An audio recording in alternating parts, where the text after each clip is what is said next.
Okay, so hopefully that's not too much face for you. But I'm doing this video to kind of talk about some of the stuff that I had posted in terms of Seattle.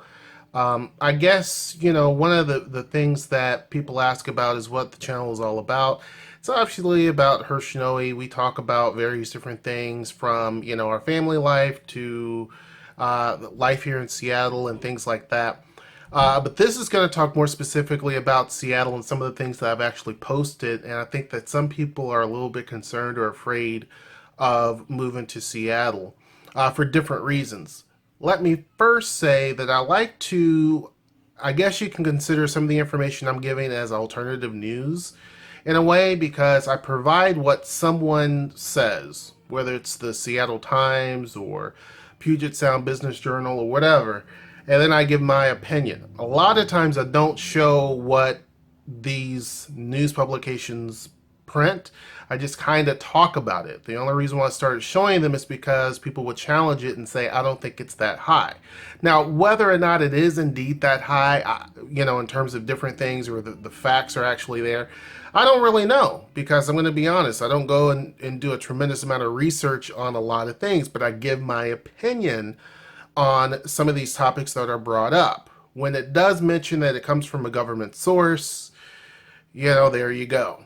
But what I want to address first is just the overall perception of Seattle and would I live here again if I had to do it all over again. One of the reasons why I actually do videos that talk about Seattle is because I want you to be well informed as to what to expect. I think that Seattle, out of a lot of cities, doesn't get a lot of coverage. A lot of people go to LA or Chicago or New York, the typical places, San Francisco. So there's a ton of information about those places, tons of videos about those places. In Seattle, for its size, you don't see a whole lot of videos that talk about neighborhoods or it shows Seattle in great detail. If you have more information here in America about what to expect in a place like Seoul, Korea, than you do in Seattle, Washington. And so there's just not a lot of information. So to be honest with you, we came into Seattle kind of blind. We didn't know that a lot of things that exist here are common here. There's just not a lot of information on it. So what we try to do, or what I try to do, is bring that information to you. One of the ones that I recently did that talks about the average income here or the average home prices, things like that, are designed for people to kind of say, okay, this is where I'm at now in life. This is what life is like there, kind of. Am I going to be able to do it? Because one thing I don't want people to do is to get some sort of false sense of what life is like here and then come here and hate it, or they fail at something because they didn't really think it out thoroughly. And you see that happen often in different places where people glorify it and then they get there, whether it's here in the US or overseas, they get there and then they hate it. But to be honest with you, it is what you make of it. I think that you can survive here even if you lived on minimum wage. Now, you would have to make some major changes. You would have to probably rent a room from someone, but you could live off of minimum wage. Likewise, you can be a business owner. One of the biggest things that propel this economy here are small businesses. It's not the Boeings or the Microsofts or the Expedia.coms, which are all based out of here. It is the small business owners that actually propel the economy. Sure, Amazons and all those are huge and they do bring in a lot of money, but like anywhere, small businesses are going to be key. So if you have business ideas, you're able to run a business, coming here, doing that is probably going to be the best thing that you can probably do. Um, a lot of the that wealth that we're talking about is due to the fact that people have a lot of businesses. They own their own companies, they own their own businesses, that type of thing. So that's where you're going to get that. Excuse me, I'm dealing with a cold right now. That's where you're going to get that. So you're also going to get the high income base due to tech builds, Boeing, Microsoft, Google, Facebook, all of those are here. And Amazon, they're based out of here. And there's also Alibaba, which is the Chinese version of Amazon is thinking about locating its American base here to compete directly with Amazon. So that is why you have such a huge amount of income. Now, that doesn't mean that everyone can live in the Wave, which is a building downtown that is a nice building that overlooks CenturyLink Field. Not everyone can afford to live in that.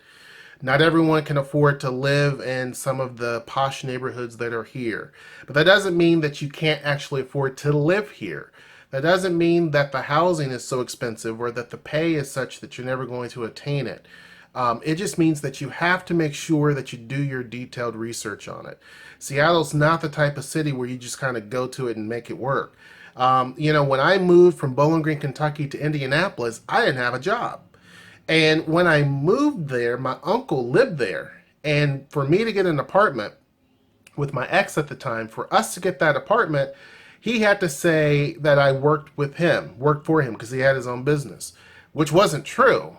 But the apartment allowed us to actually get that place. And we had to struggle really quick to find jobs, and we were able to make it. You can't really do that here. People have done it. Noelle has friends that have done it, but it's extremely risky and it's a big gamble.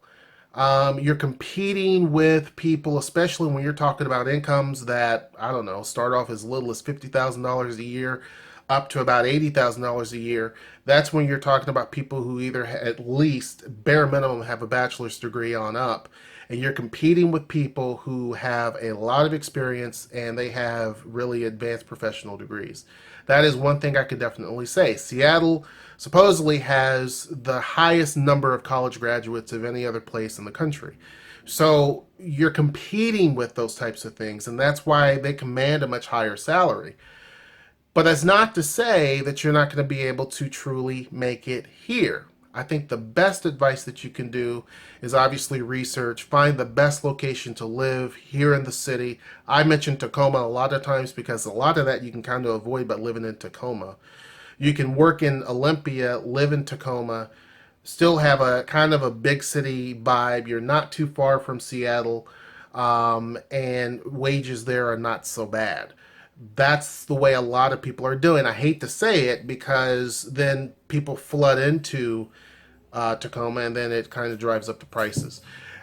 Seattle also is facing a high boost of rents and everything else because of what happened in Vancouver. A lot of the Chinese bought in Vancouver and it created a huge bubble, real estate bubble. Now people are priced out. That's similarly happening here. More Chinese buy here than any other place. I saw that in the newspaper as well. So prices are jumping through the roof right now. So Seattle is one of those places where if you got the money to buy, then definitely do it. Otherwise, you probably would want to put your money in some other town around here. But anyhow, that's pretty much it. Wanted to kind of just give you some information here, things to think about. Definitely don't be discouraged by the information. Be empowered. Probably make a huge difference and impact here. Hope this is informative, and until next time, I'll see you. Take care.